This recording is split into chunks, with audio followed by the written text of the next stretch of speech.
We are getting ready to have our first keynote. We do hope that you all have enjoyed your sessions earlier this morning. And so I am pleased to be able to introduce someone that I've known for 7 years and have never seen her personally in person until about 3 hours ago. So that was pretty exciting. But today I get to introduce Laura Acción.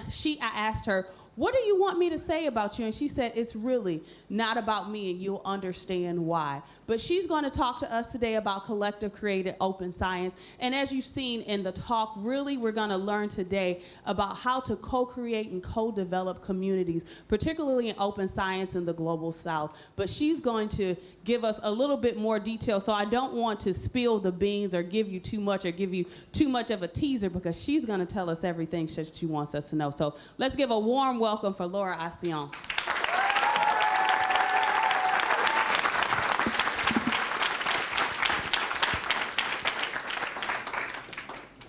Thank you so much, Cher, for that introduction. It's been lovely to meet you, and I didn't. Zoom doesn't make you justice, of course. None of you, indeed. So I'm, oh heck, I'm nervous. Yeah, but I'm pleased. This is my first international keynote. I'm 47 years old.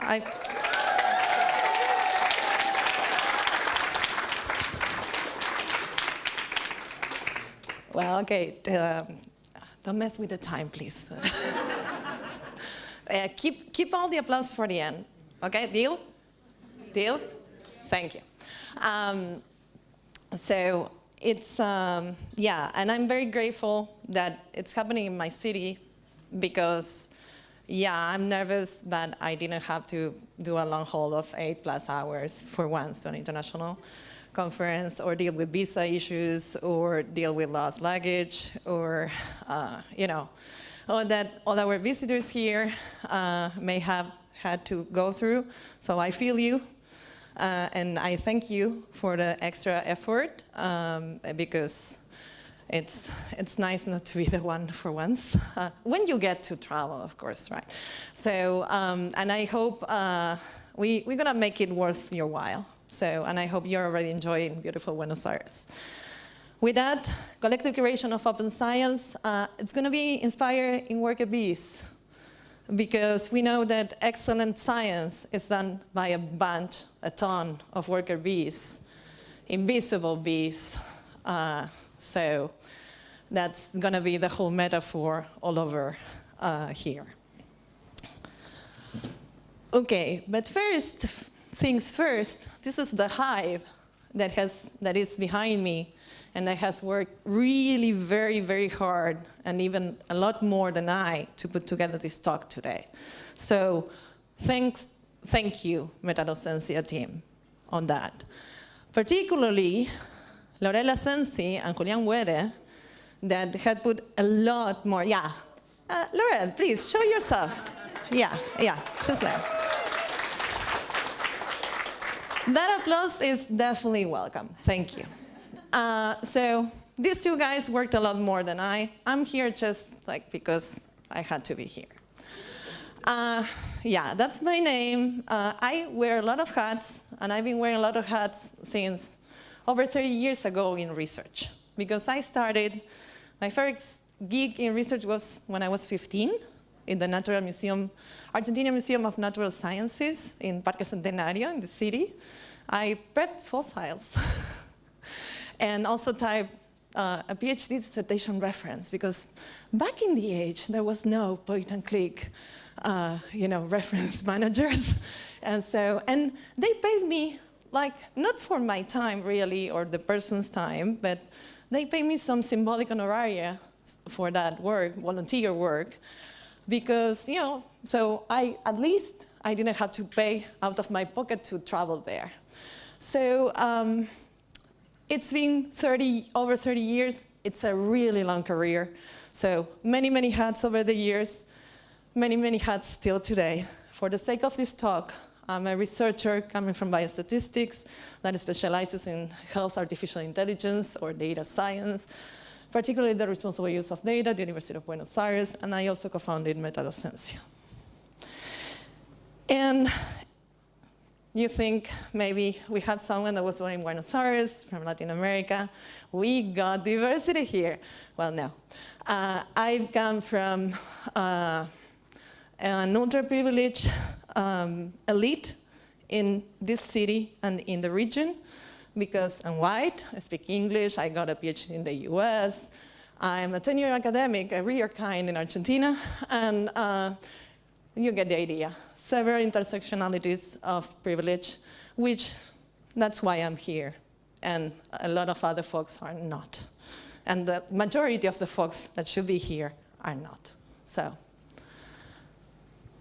now let's go to the Hive and what are the experiences we had of collecting creation of healthy and safe community, inclusive communities in the Global South in Latin America. It all started in 2017 with Our Ladies Buenos Aires. I co-founded the first active chapter of Our Ladies Global in this city back then. And well, then it grew up a lot in the region, and up to being today 30% of Our Ladies Global in Latin America, which is the same as in the US and in Western Europe. But let us hear about Our Ladies Buenos Aires today, because it's been a while I don't do anything with them. Oops, and that's something that it's going wrong, because I didn't turn off Spotify. So,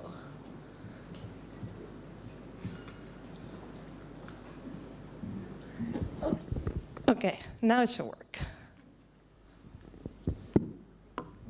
Hola, mi nombre es Mónica Alonso, vivo en Buenos Aires, Argentina, y represento a Our Ladies Buenos Aires. Formamos parte de Our Ladies, que es una organización internacional que promueve la diversidad de género en la comunidad AR y tiene más de 200 capítulos en todo el mundo. Desde Our Ladies Buenos Aires realizamos talleres, online o presenciales, y abiertos a toda la comunidad, para aprender sobre AR y difundir novedades o trabajos realizados, nuevos paquetes. También interactuamos con comunidades amigas, por ejemplo las de sistemas, Women in Data Science, metadocencia y otras. En estos casos lo hacemos promocionando eventos, dictando talleres o participando de mesas en algunas conferencias realizadas por estas comunidades. Thank you, Moni. Thank you very much. And as you heard, Our Ladies Buenos Aires already has a hive of communities around, right? Moni named a few. So that's the idea, little hives that get together with other little hives and make a larger hive. It all started here. Then 2018, 2019, huge amount of work, a ton of communities that I'm on the record talking about, so that's all news. Newest news is 2020, and there, worker bee Malvika Sharan came to this worker bee. Hey, Laura, you should know OLS. It's a cool hive, safe, inclusive, diverse, and we would like to connect more with the Latin American hive. Come visit us. And the same thing for the Turing Way. And I went flying there and I was like, this feels really good. I really feel included. I really feel well. So I buzzed back to Latin America and say, hey, we should all go there. Let's start buzzing around these communities. So let's hear about the Turing Way. And maybe some jazz will pop up. Hola, mi nombre es Alexandra Araujo Álvarez y soy jefe de proyectos de investigación en The Turing Way.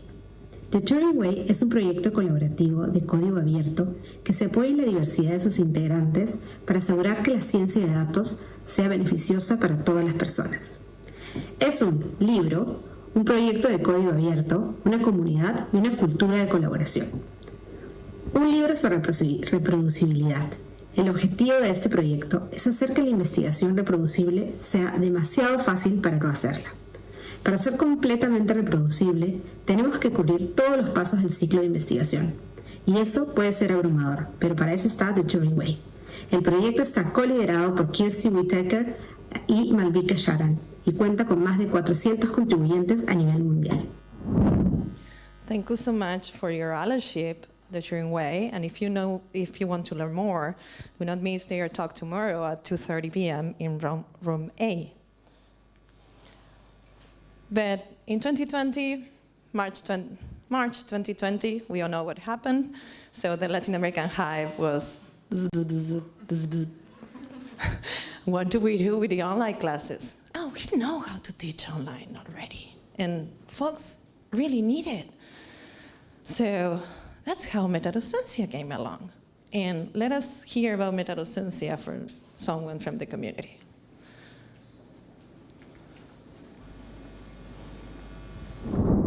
Hola, mi nombre es Romina Pendino, soy parte del equipo de Metadocencia. Les contamos que desde Metadocencia construimos comunidad, colaborando para la disponibilización de recursos de calidad, de alta calidad, que acorten brechas, las brechas de desigualdad, que capaciten a sectores claves y que permitan el desarrollo de capacidad regional, científica, técnica, de investigación. Trabajamos para que la producción, el intercambio y la aplicación de saberes científicos sean globalmente equitativo, todo esto con una mirada local. Thank you, Rami. And if you all want to know more about the amazing research work that Ciencia is starting to develop, because we are all researchers and technicians, go tomorrow to their talk at 2:30 p.m. in room B. So, till here, all the work that I was mentioning, except for that's on the Turing Way, I'm talking about them, was volunteer work in the Latin American hive. And, well, it's not a virtue, it's a problem. And it's pervasive in open science, in open source, in academia, even in activism. Why? Well, it's not sustainable. It's prone to burnout. It's prone to exploitation. And as of late, I've discovered that it's also a huge guilt trip for those that do not have the privilege of time to volunteer for free their time. So, it's actually a barrier for real diversity and inclusion. You have the privilege of time when you know when, right? So this symbolic honoraria of paying at least expenses of what it gets to be there, even if these are symbolic honoraria paid by the Global North, oh well, they go a long way. So never diminish those and try to do those. Or microgrants. And don't take me wrong here. I'm not talking about grassroots organizations that are just starting. Of course, I'm not naive. You need to start somewhere with volunteer time. I'm talking here about global organizations with millions of dollars of funding, or with access in the North to get them. So, and if you are starting a grassroots organization, you need to start thinking about funding on day one, because otherwise you will not be sustainable. You will burn out your volunteers, so on and so forth. And believe me, I know it's not easy, but I've been there and done that. So don't repeat my mistakes. And with that, I want to tell you that we were survivors at Metadocencia, because at the brink of burnout, it came God for Science and Society, CSNS for the friends. And not for the friends, but acronyms. And we get to them because our dear Kate Herwerk just convinced me that I was not going to be bounced back once more. And with them, we won a first event fund, and then a second event fund, and then we even got fiscally sponsored by them. When I couldn't even find any funding among friends in the region, or anywhere else, and less fiscal sponsorship, because apparently the little apple was too fun or something, I don't know. So, and that structure, and don't get it wrong, Code for Science Society is not just a fiscal sponsor. They also have buzzing communities of practice, and as of late, they are developing one that is at the intersection of climate change, infectious disease, software development, and end users. And it's looking very interesting. And they are inclusive of Latin America. So you might want to check it out and make sure to reach out to them. And by no means miss out on the reception today at 5 p.m. at a really beautiful rooftop a few blocks from here. So, and with that structure and fiscal structure for Metadocencia, and that little money that make us run through 2021 came along ZZI. And let us hear about ZZI.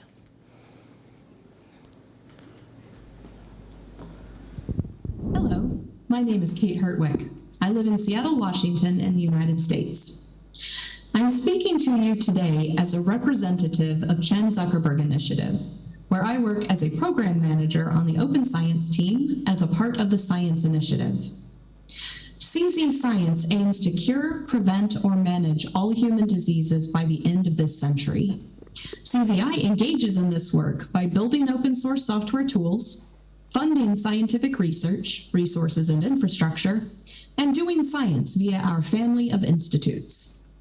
On the Open Science team, we support this goal with a vision for universal and immediate open sharing of all scientific knowledge, processes, and outputs. When presented with the question, how do you build community for your organization? I reflect on our vision. Universal sharing means a global, diverse, and inclusive community has access to all parts of science. At CZI, we build this community by funding organizations and projects that increase access to scientific research, support underrepresented individuals in science, and more generally, support open science practices among the biomedical research community. We build community by listening to and learning from the communities we want to support so that we can help them create the resources they need. Thank you so much for your allyship for the Open Science team at CZI. And with that push and that sustainability grant we got from ZZI that allowed Metadocencia to go from almost fully volunteer to fully funded for a couple of years till we get farther, came more opportunities of collaborating with OLS, and I want to take this opportunity to thank Yoye Jure in the middle of the screen here for insights about this talk. And we were able to start buzzing around other hives in Africa this time, more global South-to-South collaborations. Ebola Lab in Cameroon, Talarify in South Africa. But it's not like we forgot Latin America, don't worry. We also met La Conga Physics from Andean Latin America.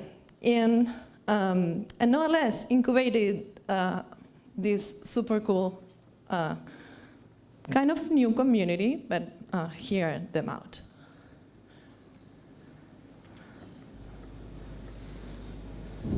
Hola, mi nombre es José Luis. Vivo en Cochabamba, Bolivia y represento a Conectorial. Conectorial es una comunidad sin fines de lucro conformada por editores de revistas científicas de acceso abierto y profesionales de diversas disciplinas involucrados en la edición científica. En Conectorial se desarrollan recursos educativos vinculados a la edición científica y creamos espacios de encuentro para compartir experiencias y conocimientos en el ámbito de la edición científica. Su objetivo es fomentar la ciencia abierta, la producción científica y la promoción del crecimiento de revistas de acceso abierto en Latinoamérica y el Caribe. En Conectorial creemos y fomentamos un trabajo amigable con respeto a los tiempos de todos los involucrados, con priorización en la salud mental y el desarrollo personal, donde las voces de todos son escuchadas, no importa el rol que desempeñen. Thank you so much, José Luis.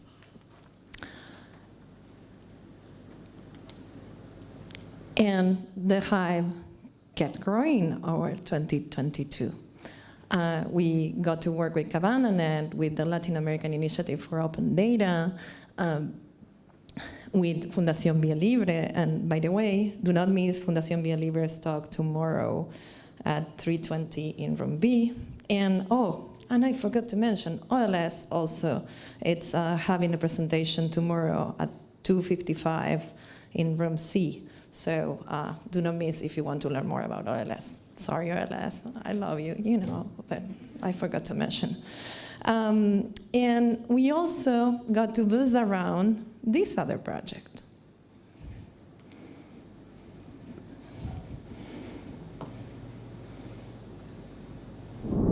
Mi nombre es Sabrina, vivo en Buenos Aires, Argentina, y represento el proyecto Gestión Epidemiológica basada en inteligencia artificial y ciencia de datos, o como le decimos por sus siglas en inglés, con cariño, ARFI. ARFI es un proyecto que desarrolla herramientas tecnológicas basadas en inteligencia artificial y ciencia de datos que, aplicadas a los registros electrónicos de salud, permitan anticipar y detectar potenciales brotes epidémicos y favorezcan la toma de decisiones de salud pública preventiva. ARFI procura conformar equipos balanceados en género donde las mujeres ocupan los roles de conducción. Como el objetivo del proyecto es también tener un impacto en la salud pública nacional, es fundamental la diversidad, incluyendo personas de diversas disciplinas y de todas partes de nuestro país para lograr la construcción común de sentidos. Priorizamos un ambiente de trabajo amigable, respetando el tiempo personal y la salud mental, así como incentivando la participación de todos sus integrantes sin importar su antigüedad o rol dentro del proyecto. Thank you, Sabrina, and I recommend you her talk today at 3:20 p.m. in room B. And, well, the hive keeps growing and growing and growing, and these are all communities that, kind of work together indirectly because healthy, inclusive, bzz, bzz, bzz. And there's also, it's a huge hive at this point. I will show you one last video about this brilliant team.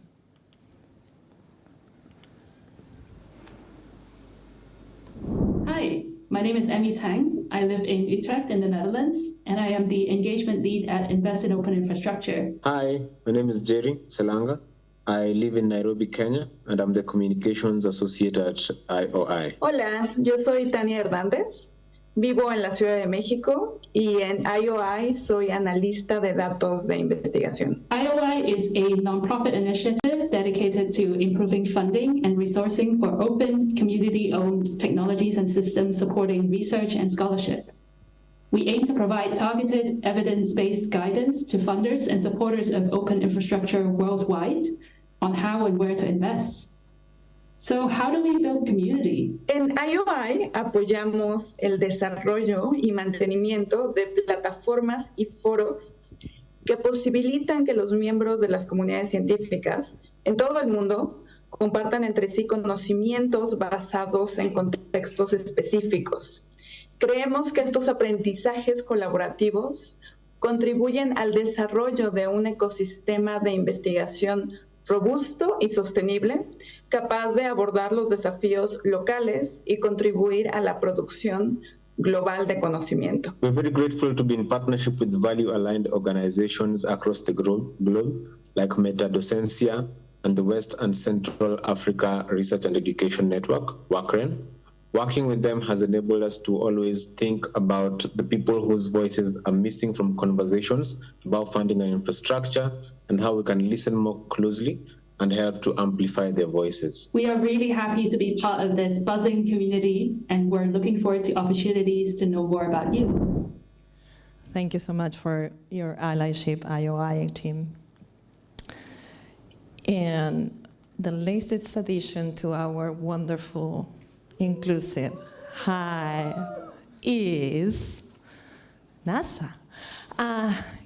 NASA, the rocket science thing. And I cannot believe it.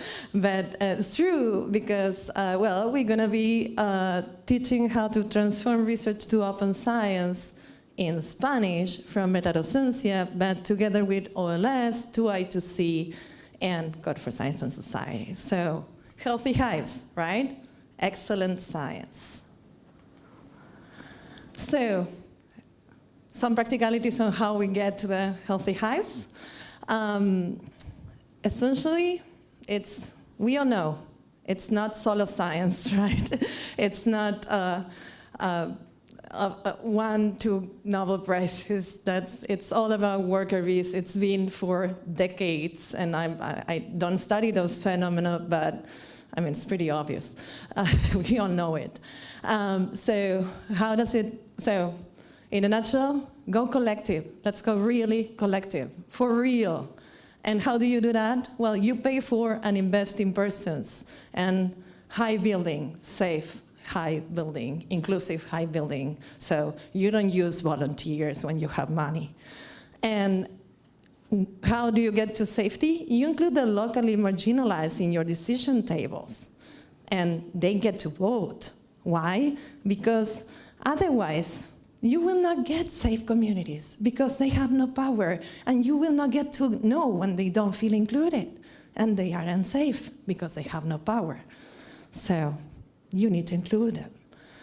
And, well, have you noticed all these wonderful, diverse communities from all over the globe, and how potent they are? Incubate geographical diverse grassroots initiatives. It's a really good idea, in my humble opinion.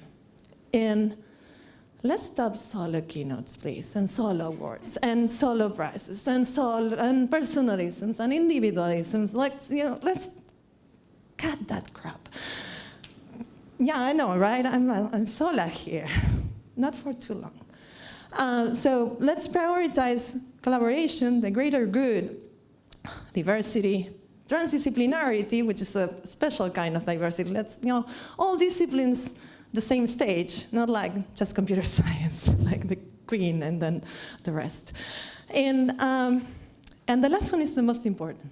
Let's keep ourselves really accountable, because it's very easy to come here and say very nice words and then go home and do nothing.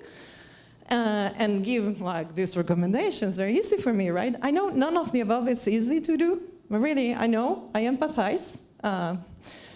But let's keep ourselves accountable, for real. And if we don't do the above, let's lose the funding. That's, this capitalistic work only understands money. So let's keep ourselves accountable in the real world. With that, I want to invite you all. I only show you a part of the hive, and you can go to this link and know them all. It's a lot larger than what I show you, thanks to the huge amount of work that Laurel and Julian put there. And now, what you think about the questions that you have about these topics, I want to invite here with me, this is going to become a mini panel, and I would like you to join me to welcome with a really warm, and all the screams come now, okay? Not before. Please join me to welcome Dr. José Luis Vilca Villegas from Connectorial. Please, José Luis.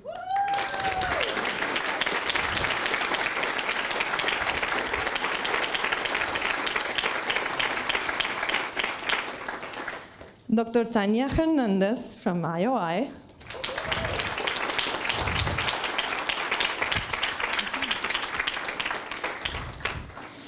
Dr. Sabrina Lopez from RFI.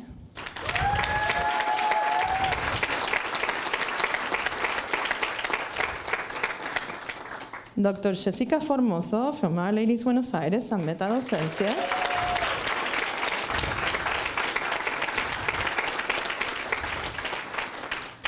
Dr. Malvika Sharan from the Turing Way and OLS.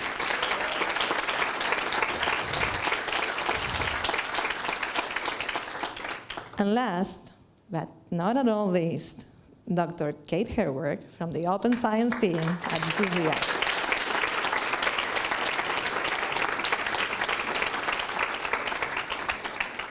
Yeah, okay. This is starting to look a little bit like the obelisco when the World Cup. I think you watched that video. Probably, right? So, while you keep organizing your thoughts and questions, I have one for them. That is, if you had a magic wand that could grant you anything for your project, organization, community, what thing would you do? What wish would you ask that magic wand, and why? And who would like to start with that one? Go ahead. Kate, please. Thank you. Oh, take mine. Gracias. If I had a magic wand, for my community, which is very diverse, globally distributed, includes people like those you see here, a lot of open source developers, people who are in technology, people who work with people, I would want for them the time and the space to really talk with each other and learn more about how they might be able to interact. This is a cheater answer, because we also know that time and space require money. They require the ability of people to meet together. But I think ultimately it's that communication that's really necessary to help people understand how they might be able to interact. And I think that what Laura has been discussing today is creating that space for people to be able to do that. So in fact, you have brought the magic wand. Thank you, Kate. Who wants to go next here? Sabri, I just saw you move your hand, so go ahead. Yeah, we don't have a lot of time to be too polite here. So. Well, I'm here representing our fight, that is a community that is just starting, and we always need more funding, obviously. And we want to have the opportunity for more calls for funding that are truly centered in the South, in the global South, because it's not easy to apply to this. As Laura said, for example, speaking English or writing English is a privilege in our region. So we want truly calls that, how you say? Say it in Spanish. Consideren. That consider communication issues, not just the language, because we can afford that in some way. But for example, the calendar, the seasons, maybe the application is in the middle of our holidays, summer vacations, and that is really, really hard. So it's my the whole community desire. Great, Sabri. Thank you. Tanya. Yeah, for me it will be the same that Kate. And in Invest in Open, we truly believe in collaborations, but always the constraint of time. We don't have the space, and also there are not that many incentives to collaborate with other organizations, because funders assign the resources to only one organization. So probably I will say that change kind of grant making is being made to advance more collaborations, and also recognize that those collaborations need to have local representation. If we are talking about Latin America, grant makers need to be sure that there is a local organization or collective making that effort. Thank you, Tanya. Maybe we can all ask together nicely. And Jessie. Hi, I'm representing Our Ladies Buenos Aires. Our Ladies Buenos Aires, we have right now 10 organizers, so I'm talking in behalf of them. And I kind of asked in advance what they wanted to say, and the first thing that came to mind was, well, we want more than 24 hours in the day to get things done. Who's going to pay for that? Yeah, so finally we agreed that that was kind of hard, but maybe at some point, if the work was, even though volunteered, it was also paid, that would mean that we could maybe dedicate more quality time to these activities. Also in Argentina, like in many other countries, women are still in charge of the care and paid work, and it takes a lot of time in our day. So I think that in line with what Laura said before, volunteer work, it's beautiful and sometimes very, very hard if there's no money behind it. Maybe you could all ask our friends in POSIT. They may have some few dollars to send us to the south. I don't know, just an idea here. Maybe there's some friends that could reach out to them. Malvika, thank you. First of all, I feel so emotional for the inclusive leadership that Laura is providing. And I think when individuals feel valued, there's a lot people can do. And that's authentically what I really, really care for, to create safe and welcoming space where people can come, connect, identify solutions together, co-build it, and benefit from it. And often when I'm asked, what should you ask the funders for? I think about, oh, they are looking for big software, big output, big research stuff. But really, genuinely, I think we need to care about process development, which is not the output. Can we invest in that? And I'm just going to extend to, I was going to say, can we pay the volunteer? But not just that, can we actually give them the job that they deserve for the skills that they have? Because volunteer work isn't sustainable. Some of the work these volunteers need, because they're creating solutions that are individually important for them, is someone else doing the, I'm using the word shitty job of admin work, applying funding for them, advocating for them, talking for them, giving them spaces, helping them in the background make great talks. I feel like we need to just create and diversify positions and pay for the process development. Thank you so much, Malvika. And yeah, totally, jobs, of course. I mean, I was criticizing volunteer works, but I'm not saying like it should be jobs for real, because it's, all of these volunteers have PhDs, postdocs, early career researchers, mid-career researchers. I mean, like, this is huge talent from the region. It's not like a 15-year-old cleaning fossils in the museum. It's like really highly formed folks that you have. I mean, they are all doctors. Okay, I think it's your turn, Jose Luis, and if you want to go in Spanish, I'll do my best. I'm not a professional translator, and if you want to go in English, go ahead and whatever you want. Well, I'm part of Colectiva. We want to create an inclusive leadership and good editorial practice in Latin America, in Caribbean. And it's our dream to create a network with other editors and potential editors in different areas of sciences. Is the part of our dream to include more people speak with. Dale. That's your wish?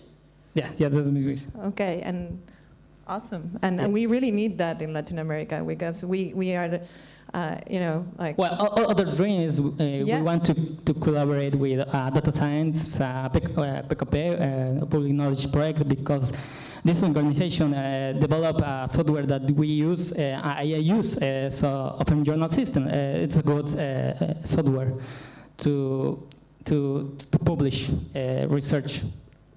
Awesome, thank you very much. So that was the question I had for them, but what questions do you have? You had plenty of time to think now, so please. Yes, please, let me. Hi, thank you for all the insights. One thing I'd like you to talk more about is work relations on those. I'm a software developer, and I'm super privileged, not only by my origin, but also by my job, because it's a hype thing. Everyone needs software developers. We get high salaries, bunch of shitty companies, but if you search enough, you can find a decent work relation because of all this privilege.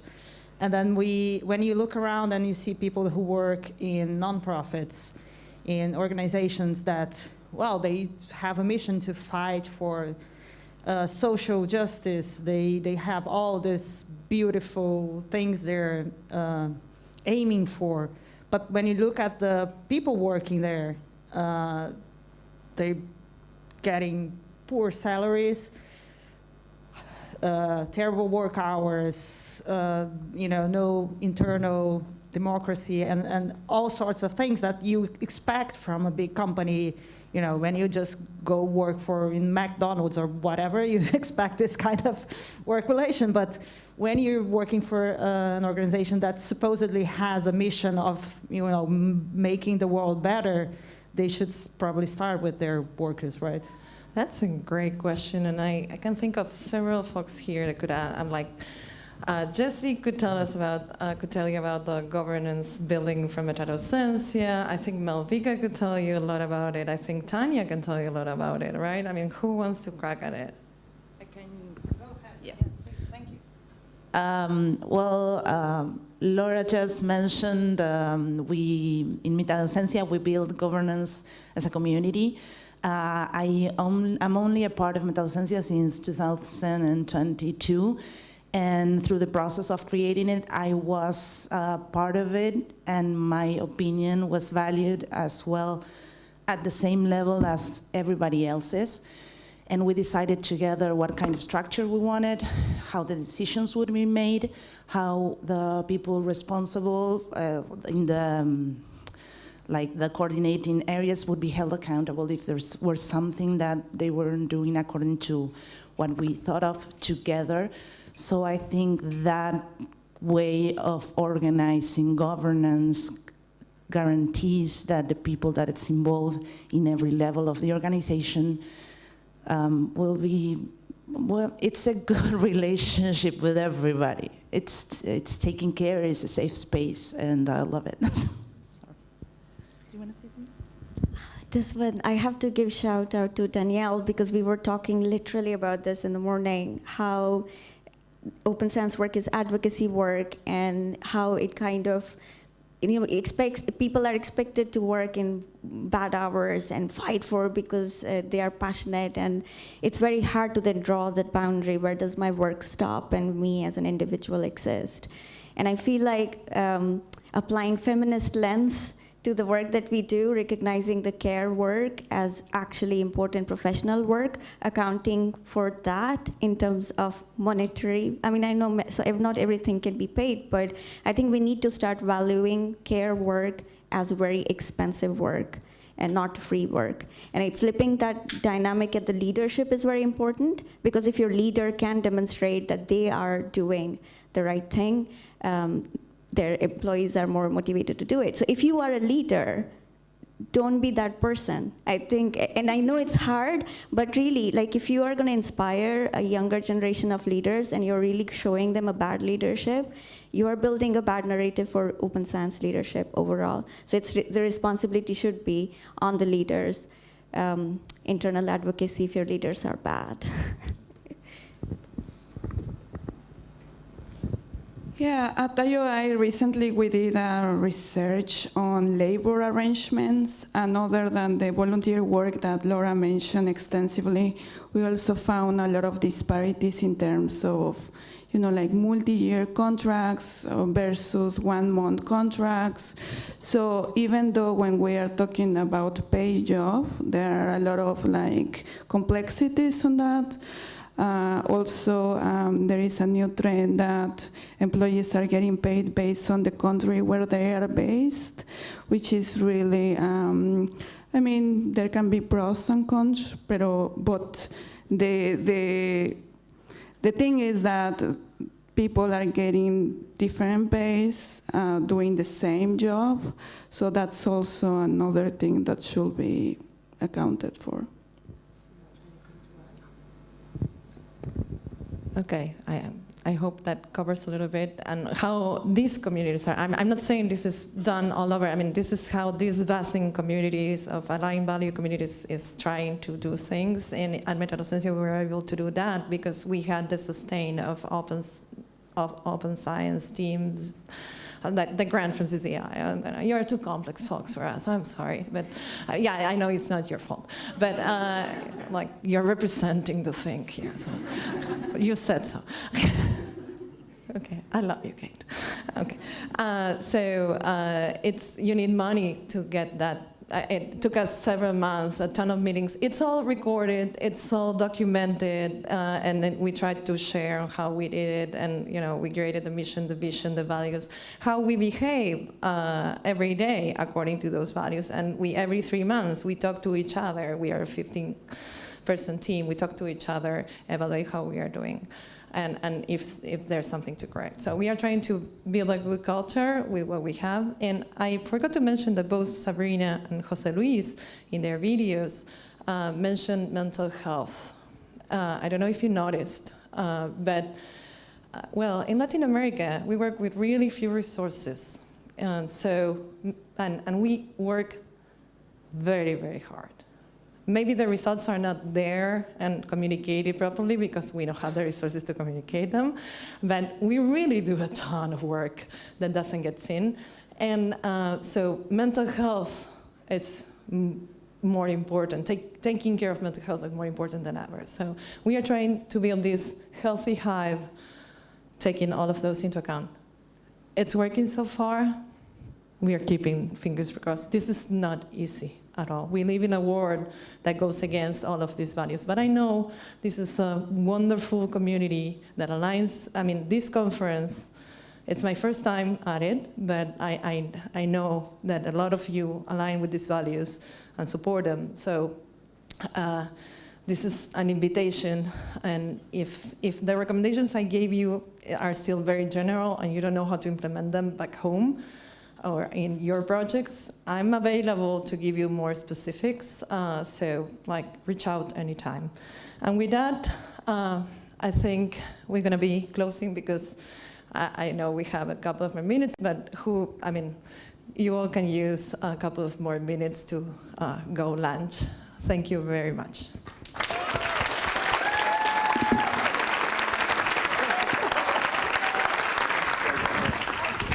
Wait. Please, Metadocencia team in the room, join me here because this club is for you too. Come on, all here.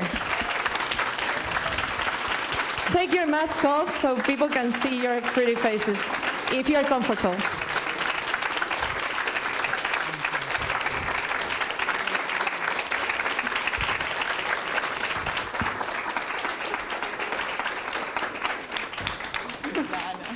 The hive thing, it was all her idea. I am not that creative.